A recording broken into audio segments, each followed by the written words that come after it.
Yes भाइयों, तो अभी मेरा टॉपिक है दीपाली शाह। इंडिया में बहुत खबरें देखी होंगी आपने, खबरें आ रही हैं। ये दीपाली शाह एक मैडम हैं जो कि जहानाबाद बिहार में पोस्टेड थी, केंद्रीय विद्यालय में। और इन्होंने क्या किया, दो वीडियोज डाल दिए। और उस वीडियो थोड़े अजीब थे। क्या था उसमें आपने देख ही लिया होगा, नहीं देखा होगा तो मैं शॉर्ट में बता देता हूं। दो वीडियोज डालने के बाद में केंद्रीय विद्यालय में इनकी पोस्टिंग थी और उसके बाद में इनको सस्पेंड किया गया, इनके खिलाफ में एक्शन लिया गया। 20 साल 22 साल की पढ़ाई करने के बाद केवी में नौकरी मिली और उसके बाद में दो वीडियोज ने कैरियर तबाह कर दिया। लेकिन कोई नहीं, मैं बताऊंगा। और दीपाली शाह अगर मेरा वीडियो देखेंगे तो उनके लिए मैसेज भी रहेगा लास्ट में, तो समझते हैं। चलो, बहुत इंटरेस्टिंग वीडियो और मेरे हिसाब से मेरा मेरा क्रिटिकल एंड क्रूशियल एनालिसिस यहाँ पे आप देखोगे। चलिए, तो दीपाली शाह जहानाबाद बिहार में पोस्टिंग, केंद्रीय विद्यालय में दो वीडियोज आने के बाद में उनका कैरियर तबाह हो गया। एज ए टीचर अब वो नहीं है या नहीं रहेंगी, या उनके खिलाफ में लीगल एक्शन लिया जाएगा, ये तो कोर्ट तय करेगा। जो भी रहेगा कोर्ट का मामला है, this is a matter of court. So मैं इसके बारे में नहीं बोलूंगा। लेकिन उन्होंने किया क्या है वो शॉर्ट में बता देता हूं। उन्होंने गाली दी है, वीडियोज में गाली दी, और गाली भर भर के दी है। और किन को दी है? बिहार के लोगों को, बिहार स्टेट को। और बिहार मतलब एक को नहीं भैया, एक आध को गाली दोगे तो चलो समझ में आता है, पूरे बिहारी भाइयों को गाली दे डाला है ना। उनका अपमान किया है, बिहार के लोगों का अपमान किया है, अभद्र भाषा का इस्तेमाल किया, उल्टे पुल्टे शब्दों का, वर्ड्स का यूज किया है। बिहार को पिछड़ा राज्य बताया है। बिहार को क्या बताया है? पिछड़ा राज्य। और ये कहा है कि अगर इंडिया से बिहार को हटा दिया जाए तो भारत विकसित देश है, डेवलप्ड कंट्रीज में माना जाएगा। यानी वो कहना चाहते हैं कि बिहार की वजह से भारत जो है वो विकसित नहीं है, विकासशील है। यानी इस बिहार की वजह से भारत विकसित नहीं बन पा रहा है, तो ऐसा उन्होंने कहा है। चलिए समझते हैं। वीडियो में आप देखोगे तो वो कंपैरिजन भी कर रही हैं कि कंपैरिजन अपने अपने अपने जो सहपाठी थे, अपने जो साथ में पढ़ने वाले लोग थे, जिनको पोस्टिंग कहाँ कहाँ पर मिली, तो वो किसी को दार्जिलिंग मिली, किसी को पता नहीं कहाँ मिली, वो सब बकवास कंपैरिजन कर रही है। देखो भैया, पहले तो लाइफ में ना कंपैरिजन मत करो कभी भी। सुखी रहने का एक ही मंत्र है, never do comparison with anyone. कभी किसी के साथ कंपैरिजन मत करो। कंपैरिजन से कई बार क्या होता है, दुख होता है। उसके पास इतना पैसा आ गया, मेरे पास नहीं है। उसको अच्छी बीवी मिल गई, मेरे को अच्छी बीवी नहीं मिलेगी। उसके पास ये है, मेरे पास ये नहीं है। उसके पास बड़ी गाड़ी है, मेरे पास नहीं है। तो सबसे पहले तो कंपैरिजन नहीं करना चाहिए। अच्छा, लेडीज में कंपैरिजन थोड़ा ज्यादा ही होता है। दो लेडीज खड़ी रहेंगी ना, तो एक लेडीज दूसरी लेडीज को देखेगी। एक औरत दूसरी औरत को ऐसे देखती है, क्या पहन रखा है, कितना महंगा पहन रखा है। ये औरतों में थोड़ा ज्यादा होता है। हम लड़के लोग अच्छे हैं, इससे बढ़िया हम आदमी लोग अच्छे हैं। आदमियों में ज्यादा कंपैरिजन नहीं होता। फटा भी पहन के घूम रहा है ना, बिंदास घूम रहा है, उसको कोई टेंशन नहीं होती है। लेकिन औरतों में थोड़ा कंपैरिजन ज्यादा होता है, और कंपैरिजन की वजह से दुख पैदा होता है कई बार।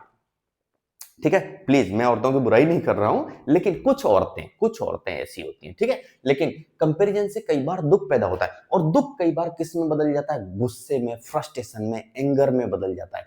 और ये गुस्सा जो है सोशल मीडिया पे निकालना कितना भारी पड़ जाता है। दो वीडियोज ने कैरियर को तबाह कर दिया, चौपट कर दिया। सोचिए आप। तो सबसे पहली बात तो ये आती है कि मैडम इतनी पढ़ी लिखी हैं, केवी केंद्रीय विद्यालय की टीचर हैं, और उसके बाद में ऐसी हरकत करना, दो वीडियोज बना के डालना, अपनी फ्रस्ट्रेशन, अपना गुस्सा जो है वो सोशल मीडिया पे दिखाना, क्या ये सही है? ये बिल्कुल गलत है। देखो भाई, नाम लेके गाली मत दो। नाम लेके गाली दोगे तो सामने वाला चढ़ ही बैठेगा ना। आपने इतना पढ़ाई किया तो इतना तो सीखना चाहिए, इतना तो समझना चाहिए कि किसी को नाम लेके गाली नहीं देना है। गाली दे रहे हो, राउंड राउंड दो, नाम मत आने दो। नाम क्यों ले रहे हो? और पहले तो गाली देना ही गलत है, गाली मत दो। पोस्टिंग मिल गई तो मिल गई, नसीब की बात है, अपना अपना नसीब होता है सबका। भाई, सबका अपना अपना नसीब है। अब अपन, अभी मैं अंबानी से कंपैरिजन करूं कि मेरा मेरा जन्म अंबानी फैमिली में क्यों नहीं हुआ, तो ये तो मूर्खता है ना। क्या मतलब है इस बात का? मैं ये कंपैरिजन करूं कि मेरा मेरा जन्म अमेरिका में क्यों नहीं हुआ, तो क्या मतलब है इसका? कोई मतलब ही नहीं, कोई सेंस ही नहीं निकलता है। तो ये मैडम ने इतना पढ़ाई लिखाई किया, उसके बाद में ऐसी हरकत कर दी है बेवकूफों वाली कि क्या बताएं। चलिए, आप गाइज एक काम करें, ये हमारे इंडियन कॉन्स्टिट्यूशन की कुछ बेसिक नॉलेज बढ़ाने के लिए, आपको बेसिक नॉलेज आपकी सुधारने के लिए मेरे पास ये किताबें हैं, जिनको मैंने खुद पढ़ा है, मैंने समझा है, मैंने जाना है, मैंने सीखा है लीगल नॉलेज बढ़ाने के लिए।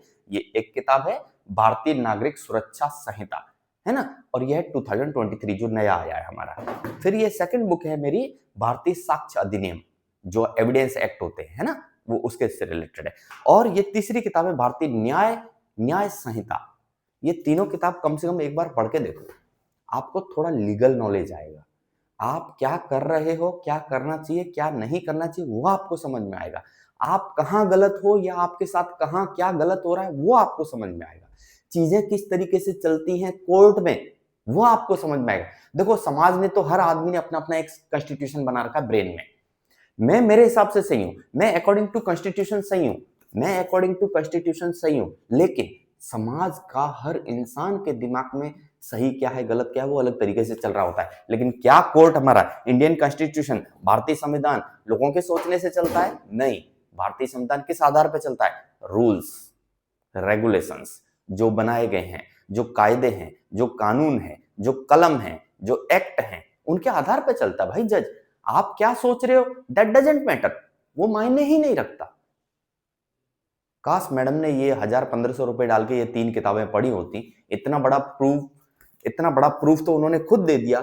खुद की वीडियो में गाली दे रही हैं, बताओ, खुद ही दे रही हैं, ओरिजिनल वीडियो खुद ही अपलोड कर दिया, खुद के चैनल से अपलोड कर रही हैं। बताइए, ये मूर्खता है। इतनी पढ़ाई लिखाई का क्या फायदा अगर आपको लीगल नॉलेज नहीं है तो? थोड़ी लीगल नॉलेज बढ़ाओ। मैं एक इंजीनियर हूं, मैं एक टीचर हूं, मैं एक शायर हूं और लीगल नॉलेज भी रखता हूं। तमाम केस लड़े हैं मैंने, तमाम केस लड़ रहा हूं मैं, और हर केस में जीता है मैंने, हर केस जीता है मैंने। तो आपको कानून की थोड़ी जानकारी होनी चाहिए, कानून की थोड़ी समझ होनी चाहिए, कानून की थोड़ी पकड़ होनी चाहिए। आप क्या बेवकूफी कर रहे हो? क्यों बिहार का नाम लिया? क्या बुरा है? अगर चलो 2, 5, 10 लोगों ने या किसी एक आदमी ने आपके साथ में बदतमीजी किया बिहार में रहते हुए, आप बिहार में पोस्टेड थे, तो पॉसिबल है कि किसी ने आपके साथ में बदतमीजी किया हो, तो उसके खिलाफ आप एफआईआर करते, उसके खिलाफ आप केस करते, उसके खिलाफ आप अर्जी करते, थाने पे जाके एप्लीकेशन देते, थाने पे उसके खिलाफ कार्रवाई होती। आप सबको तो गाली नहीं दे सकते हो ना एक साथ, और सबको दे रहे हो, दे भी रहे हो, तो आपको इतनी तो समझ होनी चाहिए, आप नाम मत लो। आप नाम लेके गाली दे रहे हो, नाम लेके गाली देना, इसका मतलब ये हुआ ये मैडम की जो पढ़ाई लिखाई है ना वो अधूरी रह गई। यानी एक्चुअल में मैडम की गलती नहीं है।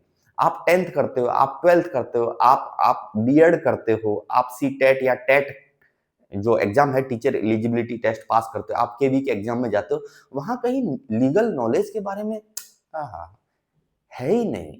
डालना चाहिए। मैं तो कहूंगा 6ठी क्लास से या 8वीं क्लास से बच्चों को हल्का हल्का लीगल नॉलेज देना चाहिए सरकारों को, ताकि बच्चे को लीगल समझ हो। बच्चे गलतियां कर देते हैं, उनको पता ही नहीं कि ये गलती है। बताओ, एक टीचर ने इतनी भारी गलती कर दी, इतनी भारी मिस्टेक कर दी। अब नॉलेज तो है मैडम को, केवी में पोस्टिंग है तो नॉलेज तो है, टेस्ट पास करके आई है, कोई ऐसी कोई घास चराने वाली, भेड़ चराने वाली तो नहीं है। लेकिन एक छोटी सी मूर्खता, छोटी सी गलती, नाम क्यों लिया?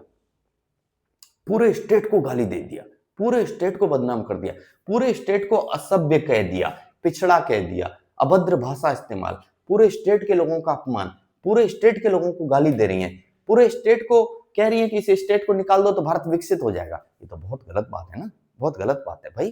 That is a part of our India. Bihar is a part of our India, और अगर बिहारी न होते ना तो देश इतना विकास नहीं कर पाता। आप चले जाओ किस स्टेट में बिहारी काम नहीं कर रहा। जितने भी मेहनत वाले टफ टास्क है ना, जितने भी हार्ड वर्क हैं, वो सारे के सारे कौन कर रहा है? बिहारी कर रहा है। वो सारा काम बिहारी कर रहा है। तो आप बिहार के लोगों को गाली कैसे दे सकते हो? इतनी समझ आपको होनी चाहिए। ठीक है, किसी ने आपके साथ बिहार में रहते हुए बदतमीजी किया तो आपके खिलाफ, आप उसके खिलाफ में एफआईआर करते, केस करते, एप्लीकेशन देते, थाने पे एक्शन होता। ये क्या बेवकूफी है भाई? ये क्या बेवकूफी है आप कर रहे हो? और आप कंपैरिजन कर रहे हो। क्यों कंपैरिजन करने का? अभी मैं कंपैरिजन करूं, मैं अंबानी के घर में क्यों जन्म नहीं लिया? तो ये क्या मतलब वाली बात है? क्या मतलब वाली बात है? ये कोई सेंस है? नहीं है। इसका मतलब ये हुआ, ये दीपाली साहब मैडम जो हैं, इन्होंने पढ़ाई की है लेकिन ये बचपना हरकत कर गई। बचपना हरकत समझते ना, बच्चों वाली हरकत, ये वो वाली कर गई।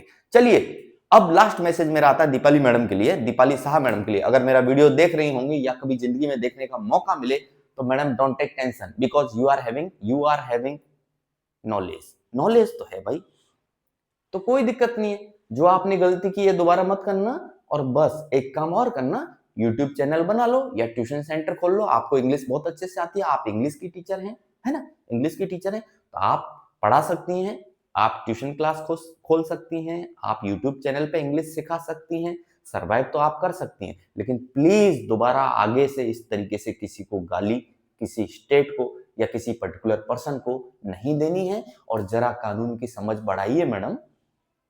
अब आप बच्चे नहीं हो, you are not a kid, you are not under 18। Okay.